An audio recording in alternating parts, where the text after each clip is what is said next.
Saludos a todas las mentes inquietas y estudiosos del español. En este vídeo os hablaremos del latín en la península ibérica.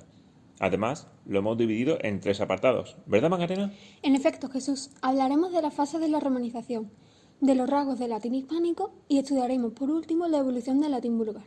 ¡Empecemos! La primera etapa de la romanización empieza en el año 209 a.C. Los romanos entran justo por donde estaban los íberos.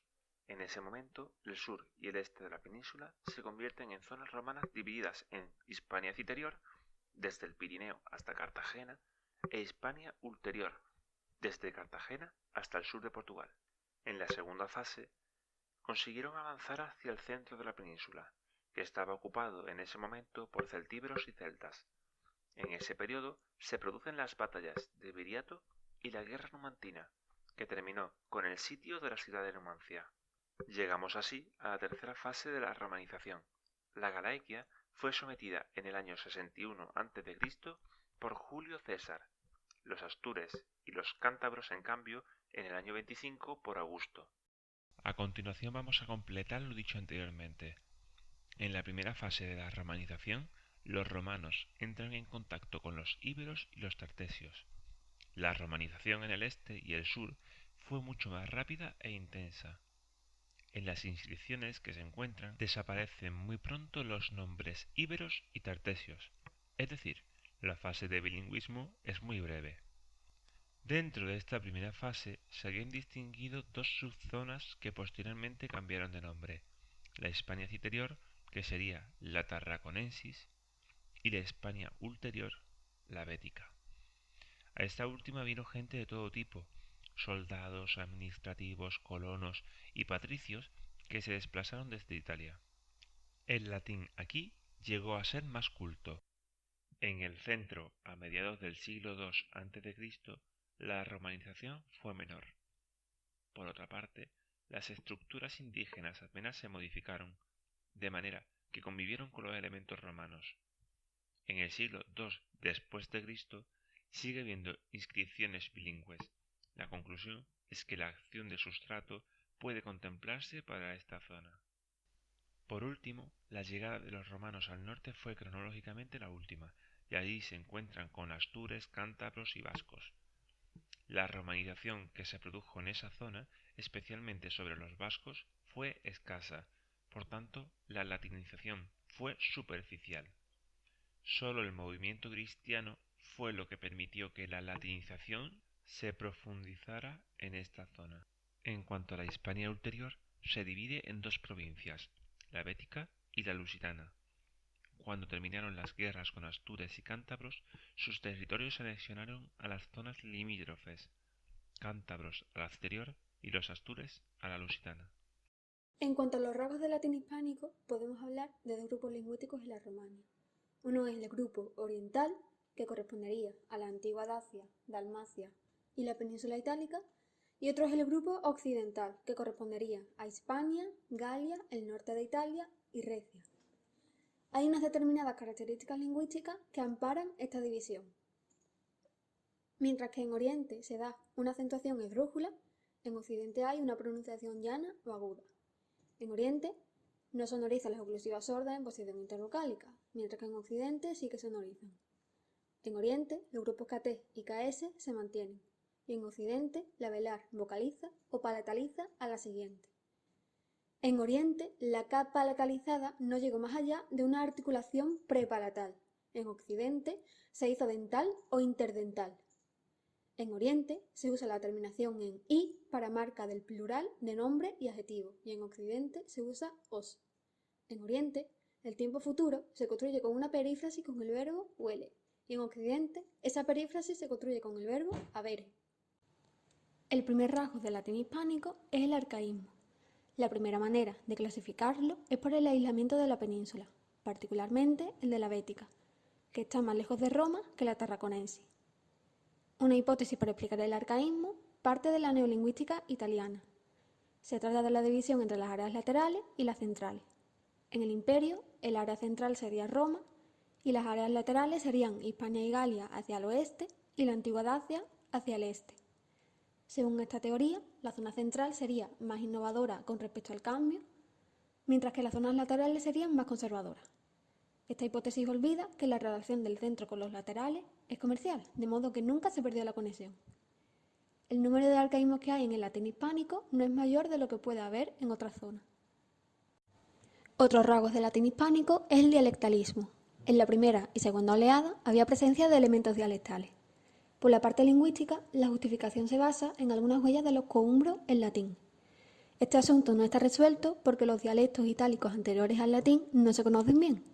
Por otra parte, no se sabe cuál fue el papel de esos pueblos prerromanos en la romanización. En tercer lugar, este dialectalismo suritálico no se ha resuelto porque se le ha dado más importancia al osco y al umbro. El grupo ND evoluciona a N en la tarraconense. Esto se da tanto en catalán como en el antiguo aragonés. El problema es que el único que se atestigua en latín es la evolución del grupo ND a N a N. Esta situación resulta extraña porque la geminada nasal evoluciona habitualmente a palatal nasal. Entonces, que el grupo ND no dé lugar a una palatal nasal significa que en el momento en que se dio ese cambio ya había sucedido la palatalización de la doble alveolar. Por tanto, el cambio se sitúa a una fecha posterior de la presencia del latín en la península. El grupo MB evoluciona a M. Este cambio parece general de oeste a este, aunque las hablas mozárabes y el Levante no lo tenían. También se da en el centro y en el sur de los dialectos italianos y en otras zonas de la Romania. Como señala Ariza, esta asimilación no requiere ningún tipo de influjo para ser explicada en castellano. En Italia coincide con el área del cambio del grupo ND a N, manteniéndose el grupo consonántico asimilado MM. El grupo LD evoluciona a palatal lateral. Esto se extiende por toda la franja norte de la península y por el centro y sur de los dialectos italianos. El problema es que este cambio es muy poco frecuente. Este grupo surge de la caída de una vocal intertónica, como por ejemplo en humilitate. Los grupos LT y LK, RT y RK y NT y NK sonorizan, de manera que respectivamente dan LD, LG, RD, RG y ND, NG. Este cambio se da en catalán y en aragonés. Si el aragonés es un dialecto que conserva las sordas, es posible que la escritura de esas grafías sonoras esté ocultando una sorda. La L inicial y la doble L intervocálica evoluciona hacia una L palatal. Este cambio solo se da en los dialectos de la península ibérica y en el sur de Italia. El inconveniente es que confluye con otra palatalización que es más rara. Esta palatalización se da en Asturias, en una zona que no coincide con las formas clásicas del asturiano, y Menéndez Pidal dice que cuando nos encontramos en Aragón formas como castieto, castiecho o castietzo, estarían escondiendo en realidad la pronunciación caucuminal idéntica a la que se da en asturiano. En cuanto a la metafonía, parece que tiene un doble origen. Uno es el de las lenguas celtas, como se observa en la palabra feci, que da lugar a fice, que evoluciona a ice, y otra metafonía existente solo en la península ibérica y en el sur de Italia. Tenemos estas tres opciones finales que pueden ejercer influencia sobre la vocal precedente. Son I breve, I larga y E larga. También hay metafonía de U, que evoluciona a propio del acusativo singular. Presenta una clara distinción de la O porque no se da en plural, sino solo en los sustantivos en singular. Tenemos pirru frente a perros y getu frente a gatos. En el caso de pirru perros, tenemos un cambio fonético con repercusión gramatical porque la marca de plural es doble. Esta diferenciación no funciona cuando el sustantivo es de materia. Podemos tener pilu, que es un nombre contable, frente a pelo, que es un nombre incontable. La metafonía de I y de U también se da en Italia. También se dan fenómenos sintácticos en los que vuelven a coincidir el norte de la península y el sur de Italia. Son cambios menos llamativos que los de la fonética y se refieren por un lado al sistema de tres demostrativos. Los demostrativos en latín eran ic, iste e ille. Ic se elimina, iste se conserva y se añade ipse. Ille, por su parte, pasa a ac, ille. Otra coincidencia es la aparición de la preposición a delante del complemento directo cuando este es humano o individual. La cronología de este cambio en español data del siglo XV, por tanto no encaja con esa coincidencia en el sur de Italia y no parece tampoco influencia suritálica. Otra coincidencia puede ser el uso de tener por haber. Al final de la Edad Media se especializa haber como auxiliar y tener como posesivo. Por tanto es una coincidencia tardía a la época latina. Otra última cuestión es la coincidencia de la forma fui.